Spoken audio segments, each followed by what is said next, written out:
শুরু হয়ে গিয়েছে 2025 সালের দ্বিতীয় দফার আইপিএল, আর তারই সাথে এই আইপিএল থেকে ছিটকে গেল কেকেআর। তবে কলকাতাবাসীদের জন্য এলো বিরাট বড় সুখবর, 10টি দলের মধ্যে 5টি টিম ইতিমধ্যেই ছিটকে গিয়েছে প্লে অফের রেস থেকে। তাহলে এখন প্রশ্ন হচ্ছে কোন 4 দল টেবিল 4-এ চলে যাবে। আর এই মুহূর্তে সব ফরম্যাটেই আইসিসি র্যাঙ্কিং এ ভারতীয়দের প্লেয়ারদের দাপট চলছে। নমস্কার, আমি প্রীতিশ, আপনাদের স্বাগত জানাই ক্রিকেট স্ট্র্যাটেজিতে। ভারত পাক সংঘর্ষের আবহে 10 দিন বন্ধ ছিল আইপিএল। শনিবার দ্বিতীয় দফার আইপিএল ফিরলেও বৃষ্টির কারণে খেলা হয়নি একটি বলও, আর ম্যাচ পরিত্যক্ত হতেই প্লে অফের লড়াই থেকে ছিটকে গেল কেকেআর। নাইটদের বাকি মাত্র আর একটি ম্যাচ। কেকেআর এর বর্তমান পয়েন্ট রয়েছে 12। ইতিমধ্যেই 4টি দলের পয়েন্ট 14-র বেশি। ফলে আইপিএল 2025 সালের মরশুমে সরাসরিভাবে প্লে অফের দৌড়ে থেকে ছিটকে গেল defending champion Kolkata Knight Riders. স্বপ্নভঙ্গ হলো শাহরুখ খানের দলের।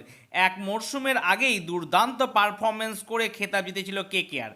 এবার বৃষ্টির কারণে মাঠে না নেমেই বিদায় নিতে হলো তাদের। কলকাতা, হায়দ্রাবাদ, রাজস্থান, চেন্নাই এরা 4টি তো বাদ, তার সাথে লখনৌ কিন্তু বাদ হয়ে গিয়েছে। এখন দেখার বিষয় ব্যাঙ্গালোর, গুজরাট, পাঞ্জাব, মুম্বাই আর দিল্লির মধ্যে কোন 4টি দল টেবিল টপারে যায়। আর আমার টেবিল টপার হওয়ার জন্য আপনাদের করতে হবে আমার এই ভিডিওতে লাইক আর চ্যানেলটিকে করতে হবে সাবস্ক্রাইব।